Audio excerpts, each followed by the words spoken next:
All right, we got to give it a minute. Come on, you can do it. You can do it. You can do it. All right, hurry up. And I'll close out because I don't want to hear myself talk. We'll talk about that a little bit more today. So we're gonna scroll, scroll, scroll. We've covered all of this. Scroll, scroll, scroll, scroll, scroll, scroll, scroll, scroll, scroll, scroll, scroll. So the last time we were here, we were talking about the fact that despite the fact that objects change their shape, and despite the fact that they change their color and size, we tend to perceive things as constant. So even though I open the door to allow in a little bit of ventilation, one of the things that you will tend to find is that the door will change its shape as it moves from open to closed. I have yet to see a person freak out and go, oh my gosh, this door, it's different. I don't understand. And so because of that, I lost my train of thought. So we perceive things as being constant. We perceive things as being unchanging, and that includes things like shape, color, and size. So we're first going to start by talking about size constancy. So what we will often find is that depth cues can really help us judge size accurately. So one of the things that you might find is that if you're looking at two objects, we kind of already talked about this with relative size, but generally what we will find is that because objects that are farther away from us cast a smaller retinal image, as long as we have had previous exposure to these items, we will be able to judge that they appear smaller to us because they are farther away, not because they have suddenly changed their size. And so perceptual constancy can actually lead to a lot of fun little illusions that I'll show you in a minute. So let's talk about color constancy. So your perception of color is based on the light waves that reflect off of objects. And so I kind of mentioned before, and your book mentions this as well, a tomato, with a tomato, you are kind of seeing red, but that's only because red is the only wavelength that reflects back from the object's surface. And that's how you perceive a tomato as red. So having said that, color, our sense of color is generally held constant. Even when lighting conditions change, such as you see with these apples, we will find that we still perceive these as green. Now, part of the reason that we're able to do this is because we are looking at the ratio of cones that are basically being activated at that point. Even when lighting conditions change, the overall ratio of cones that are being activated is the same. And so that can be really, really helpful. Here's an example of color constancy in action. You perceive all of these as blue, these center circles, but notice that despite the fact that lighting conditions change on each of the faces of the cube, you still perceive these as blue. You will also notice that especially when it's darker, the blue seems to take on a much brighter appearance than it normally would have. And I actually think that's pretty neat. Here is a fun little trick where we can actually mess around with your sense of color constancy. So how many of you perceive A and B as being completely different shades?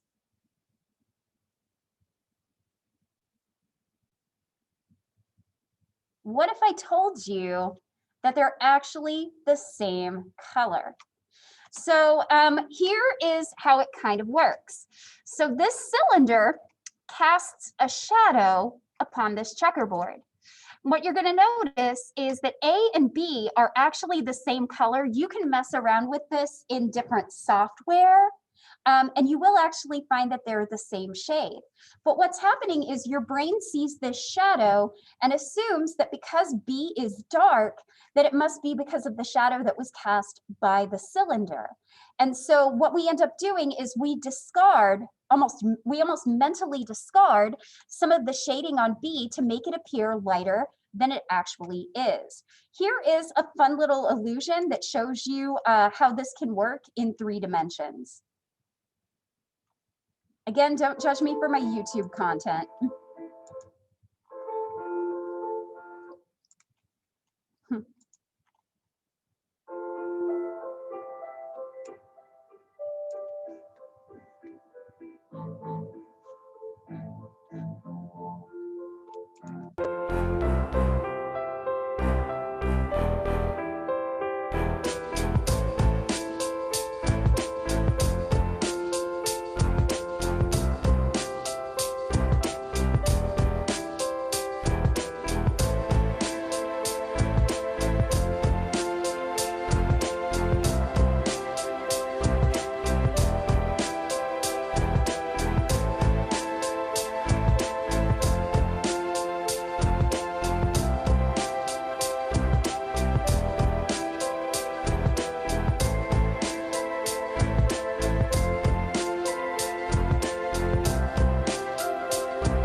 So that's actually by the same group that did the T-Rex illusion that I showed you last time. But the idea is basically that's not a trick. Because there's a shadow being cast, your brain actually discards some of that extra shading, so you perceive that B is lighter than A, when in fact it's the same shade. Here's kind of another example where color constancy can be played with.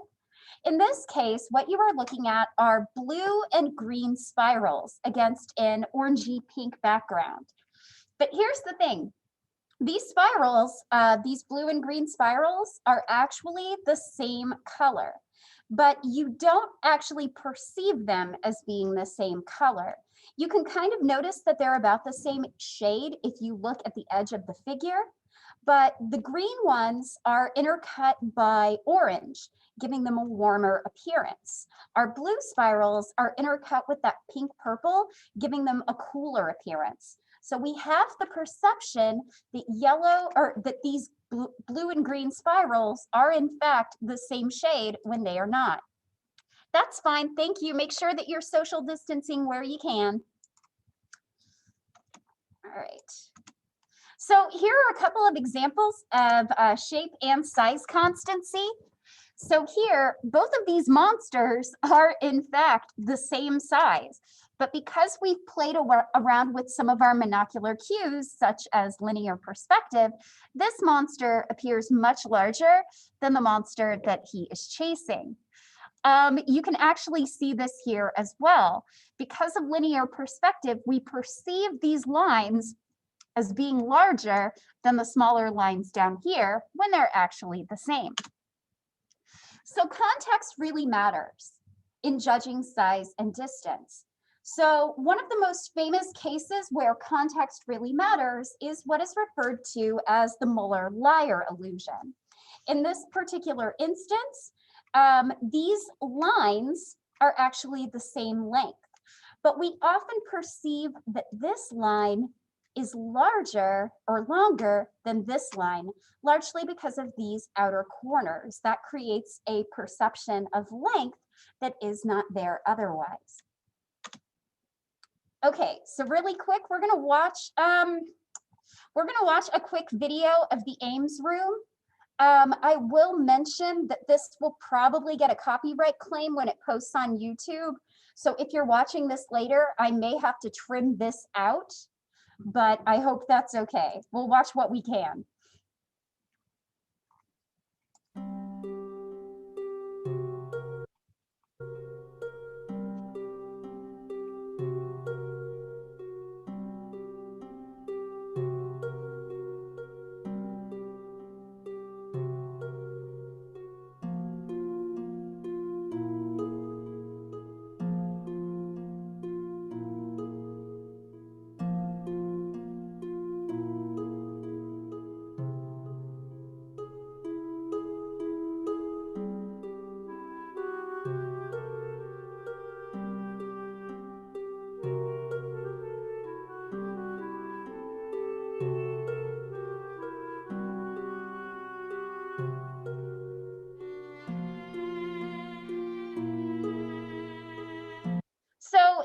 an instance where as these two men went from one side of the room to the other, we actually get the perception that they are shrinking or growing suddenly.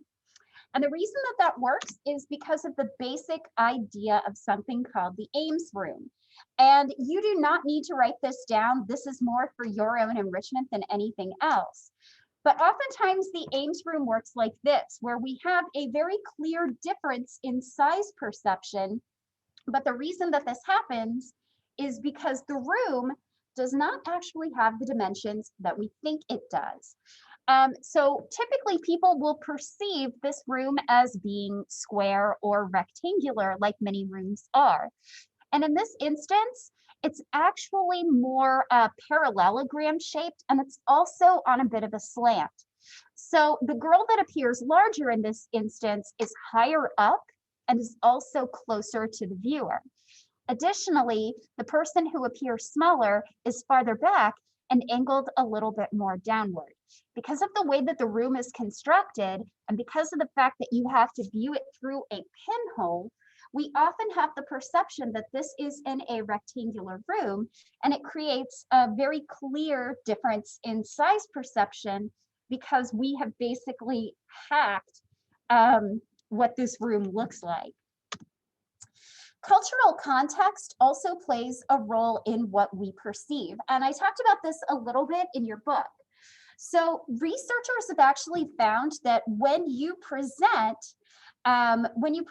this kind of an image to people of different cultures, depending on their experience with objects and what they've been exposed to, it affects what you perceive.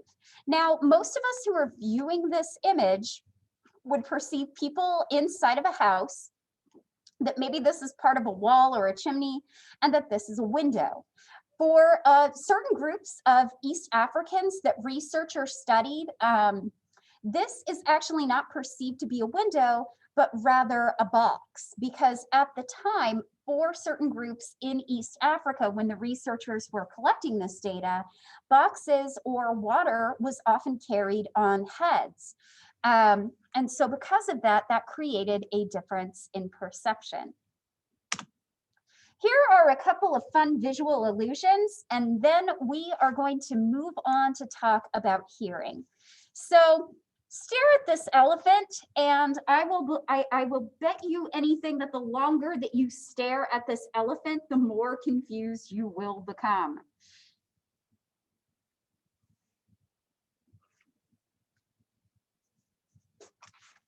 All right. So here's another example. In this particular instance, it looks as though these two lines perfectly match up when they're intercut with a rectangle. It turns out those lines actually do not match up at all, but our brain fills in the missing information for us. Is there supposed to be like 6 legs? Yeah. The thing is, the more that you look at it, the more confusing it gets. There are legs that are coming out of nowhere, and there are things that start in legs and end up in nothing. Your mind will break if you watch it too long. Here's another one. I'll try not to keep on this one too long, because what will happen here is you will kind of get a perception of motion in the wheels that you are not focusing on. This was an optical illusion that was actually shared by Oreo on their Twitter maybe about 8-9 years ago, and I love it. So if you focus on one circle, it doesn't appear to move, but if you shift to something else, you actually get a perception of motion in the other wheels. Okay. So now we're going to finish up by talking about our other senses, and you'll also notice that I have already uploaded slides for learning and conditioning. So one of the things that we are going to find about our other senses is that vision has a tendency to kind of dominate those senses. So really quick, I'm going to stop screen sharing, and since you're all on Zoom, you can all answer this question for me. Okay, so you are looking at me right now. I'm going to go ahead and pin the video. So you're looking at me on your computer screen, on your phone, wherever else it might be. And yes, I am still wearing a mask, even though nobody else is here, just because, well, I'm required to. But you're hearing me talk, and you're hearing sound come from your speakers and things like that. Now, when you're watching me talk, where do you perceive my voice as coming from? Where do you perceive my voice as coming from when you're hearing me talk and you're watching me on a screen? Okay, some people are typing.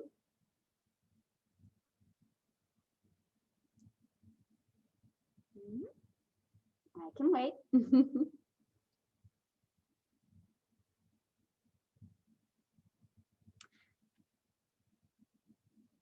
Okay, okay, so I'll get to your point in a minute. Oftentimes we will perceive that the sound that you are hearing is coming from the speaker's mouth. Is that the case for you as you're watching me right now? Do you think my voice is coming from my mouth when you're watching me on the video screen?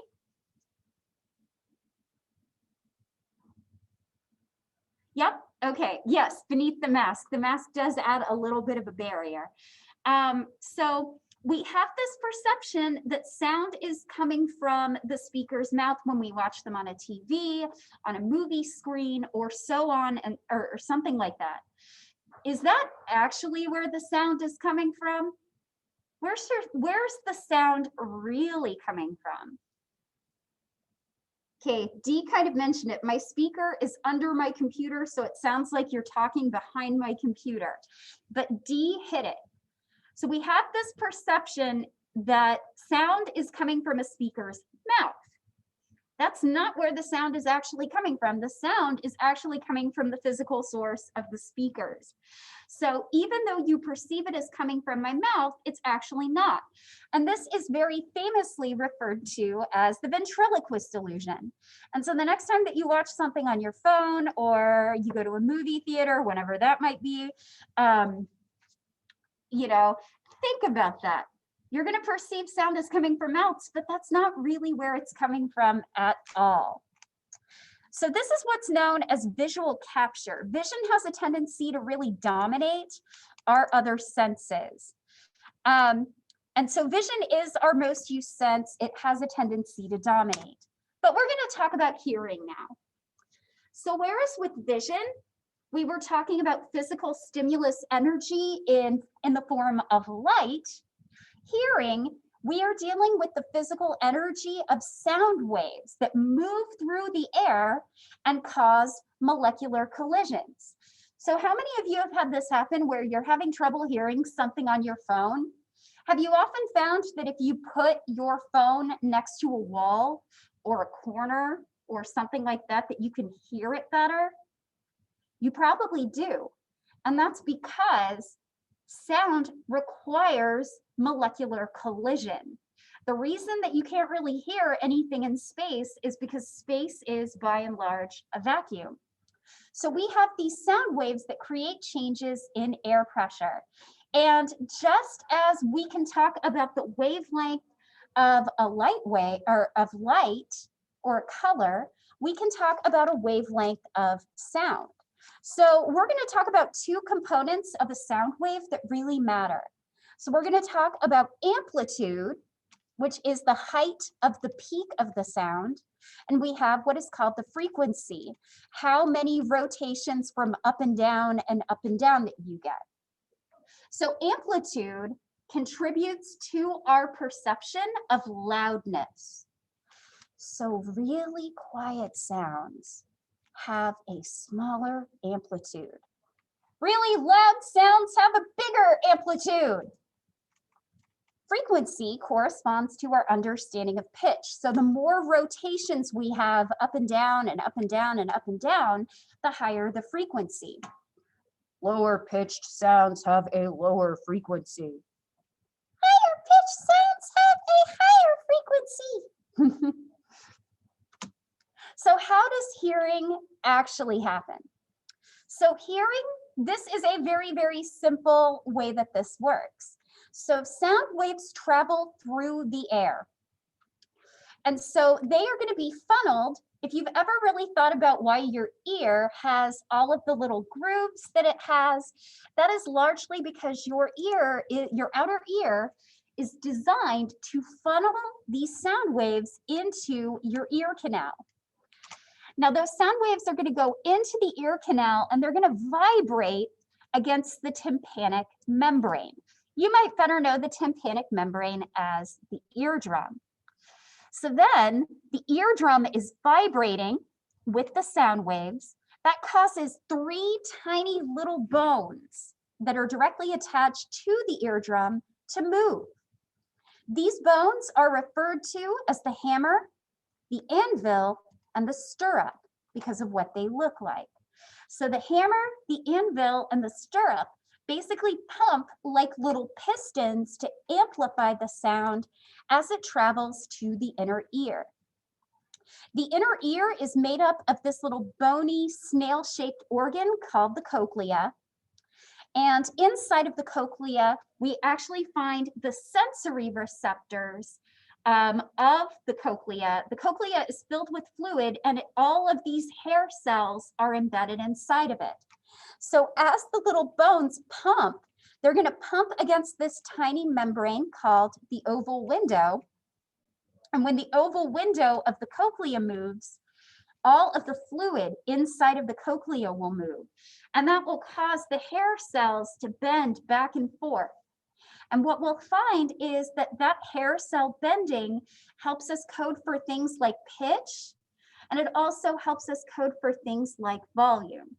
So this is a really simple, quick and dirty way to talk about how hearing happens. So sounds get funneled into the ear canal. They vibrate against the eardrum, which causes these tiny bones to pump like pistons, which causes the fluid inside of the cochlea to move, which causes the hair cells to move.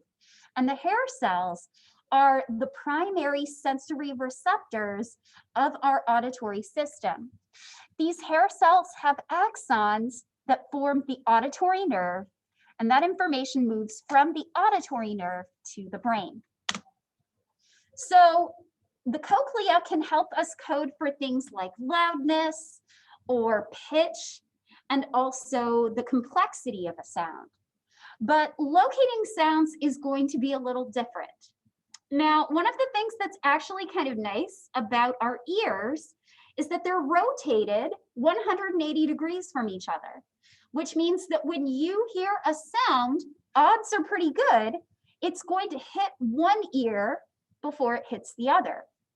Additionally, it's going to hit one ear louder than it hits the other. So if somebody is yelling to me in the hallway just to my right, I can't tell my left from my right, so I make L's with my hands. So if somebody to my right yells at me in the hallway, it's going to hit my right ear faster, and it's also going to be louder in my right ear than in my left. And we are actually very, very good at locating sounds because of this. There are differences in the intensity or the loudness of the sound, and there are also going to be differences in timing. Now, because nobody is here in class, I can't really do a demonstration with social distancing, but I would encourage you to try this with a friend. Snap, have them close their eyes, snap around different locations around their head, and have them point to where they hear a sound. Odds are pretty good, they'll be really good at it. Then hit them right at the middle of their head. It's going to be a lot harder to determine where the sound is located if it's directly in the middle of the two ears. And that's because when something's in the center of the head, it's hitting both ears equally quickly and with equal intensity. So give that a try with your suite mates and see if that actually works for you. All right, so I have definitely noticed some people hopping back in the waiting room again, so it looks like we might have some issues going on in Reeves and other halls. This will be available on YouTube Live later, I promise. So now we're going to talk about touch. So touch is actually pretty interesting because touch is based off of receptors in our skin that actually code for 4 basic sensations. So they code for pressure, such as when somebody gives you a really strong handshake and they grip your hand. It codes for temperature, both for warmth and for cold. And we also process pain. Now, pain is something that we are going to talk a little bit about. Here's the thing. Nobody likes pain, but we need pain. Pain is a very powerful signal to our bodies that we are overdoing something, or maybe that we shouldn't do something. So I've heard of instances of people who have tried to play like softball with a rattlesnake as the ball. Yeah, don't do that. The pain that you receive from that snake bite should be a reminder not to do something like that. So pain is ultimately essential for our survival. It helps us figure out what we should and should not do. Trying to pet a rattlesnake will probably go very, very badly for you. And that's the pain that you might feel is a signal that maybe you shouldn't do that. Or that maybe jumping from a 20-foot height to do parkour is probably not a good idea, like in that Office episode. So pain is ultimately essential for our survival. It gives us warnings, it tells us what we should avoid, and it's also a message to our body to rest and recover. So a couple of days ago, I had leg day. My legs are still very, very sore from all the squats and lunges and deadlifts that I did. And that's just my body sending a message that those muscles are micro damage. There are little micro tears in those muscle fibers, and they need time to heal. They need time to recover before I exercise my legs like that again. Now, here's what's really interesting about pain. There is no specific brain region that processes pain. There are no specific receptors beyond the basic free nerve endings called nociceptors that process pain. And additionally, pain can be triggered by different stimuli. I kind of burnt my chin on my straightening iron today, so that's like a physical burn. I have also had chemical burns. If you've ever gotten jalapeno juice on your fingers when you're cutting, and then you rub your eyes, that is a chemical sort of pain. So there are a lot of different things that can trigger our sense of pain. So let's talk a little bit about some of the psychological influences of pain. Your book will talk about some more of these.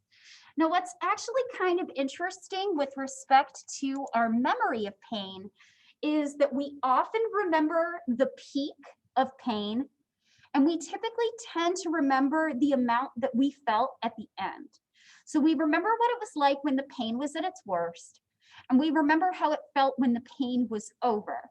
We do not remember the entire duration of how long that pain lasted and how bad it was for the entire duration. And that's probably a pretty good idea, because if for example, you could remember all of the several hours of labor that you might experience when you have a child, if you choose to have a child, if you remembered that entire duration of pain, I don't think anybody would ever have a child ever again. I have not heard anybody that looks at labor as a good and pleasant experience all the time. So because of this, we tend to remember the peak. We remember the amount that we felt at the end. And one of the other things that we find is that sometimes ending pain abruptly actually can be more painful than ending pain much more slowly. And your book talks about that in a little bit more detail. Let's talk briefly about taste. So first of all, I want to just say, if you've ever heard about the tongue map that basically says that the tip of your tongue is for sweet taste and the sides of your tongue are for a salty taste, that tongue map is a lie. I teach about that in my sensation and perception class, and I am happy to share with you how taste actually works. I'm going to keep it pretty brief here, though. So taste is a chemical sense, as is smell. And taste generally works when molecules that we refer to as tastants make contact with the papilla on your tongue. So if you look at your tongue later on, you'll notice that there are a variety of different little bumps on your tongue. Those are not actually your taste buds. These are what are known as papilla. And each papilla contains hundreds and hundreds of taste buds. Each taste bud has an opening called a pore, where the tastant, or that molecule, can make contact with the taste bud, and that information will be sent to a cranial nerve at the back of the head to process what you tasted. We have about 4 basic tastes, and these are really critical for our survival. So we have sweet tastes. Sweet taste lets us know that whatever we are eating is nutritious or could be nutritious. Obviously, that's been hijacked by processed foods, artificial sweeteners, and the like. But sweet lets you know that that's a form of energy. Sweet things can be converted into glucose. Glucose is your body's major source of energy. A salty taste lets you know that you're getting something with sodium, and sodium is really critical for a lot of your bodily processes. A sour taste lets you know that you are getting something acidic.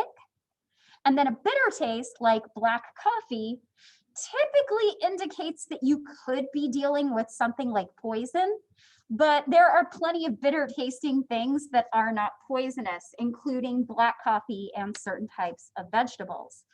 There is supposedly a fifth sense.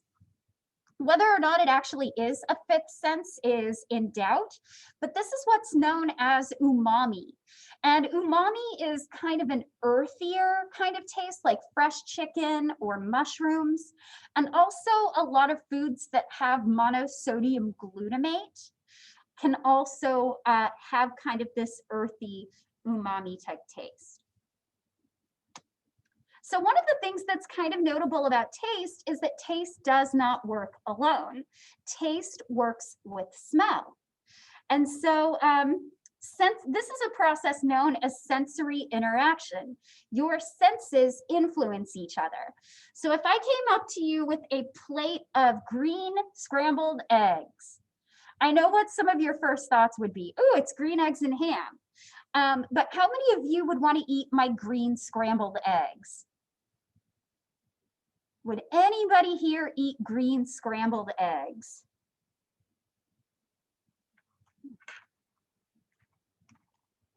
Okay, we got some people typing.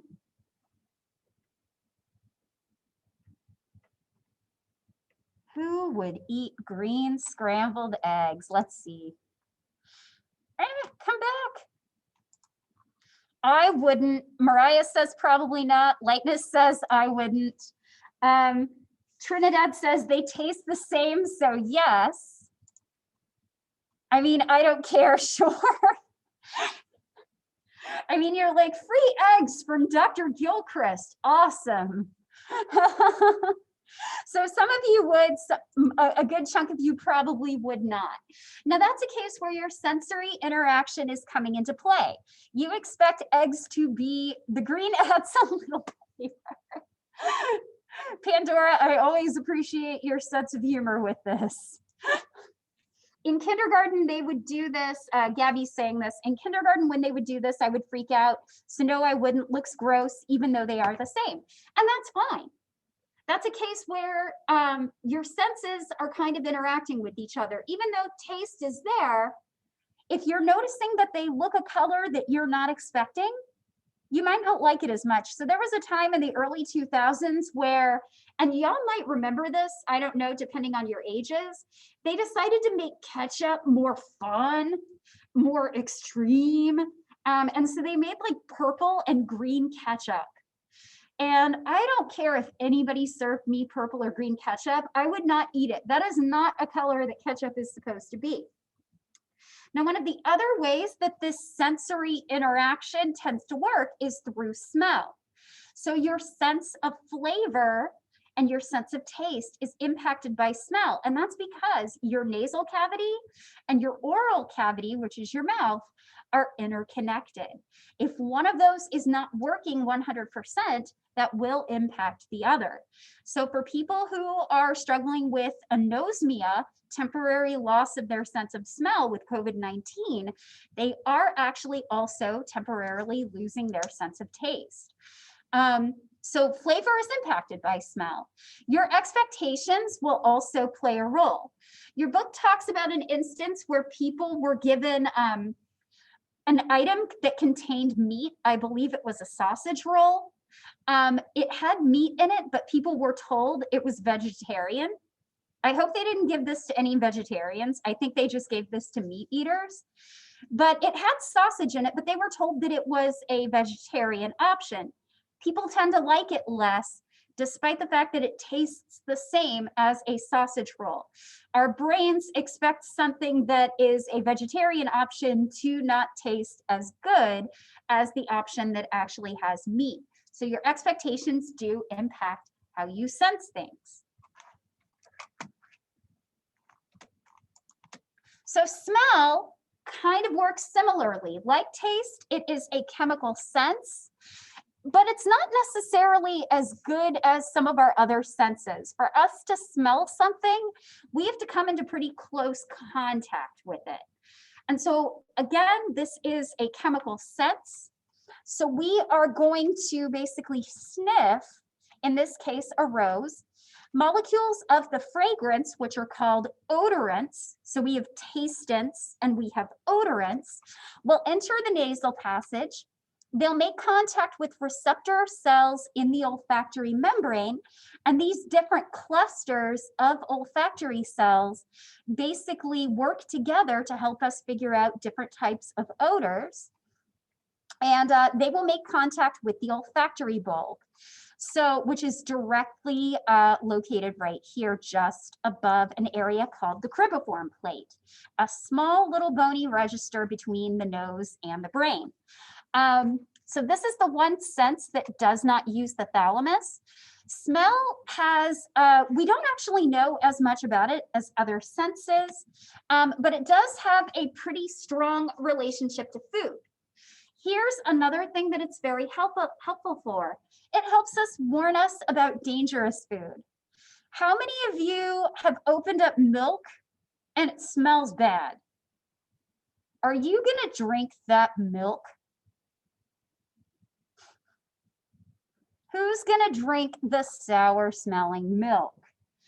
D. Finley made gross faces, so I'm assuming no. And here's kind of my point. When food starts smelling bad, it's probably not going to be a very good idea for us to eat it. By the way, y'all, here's kind of a mistake that I made growing up that you can potentially learn from. If your meat smells bad, this is not a case where cooking it will make it better.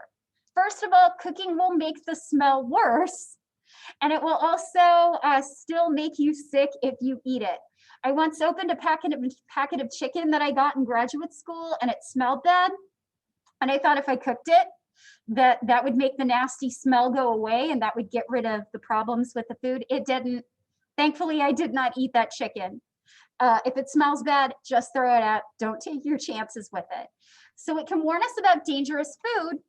And for reasons that we're still trying to figure out, it can actually elicit very powerful memories that are associated with different emotional events.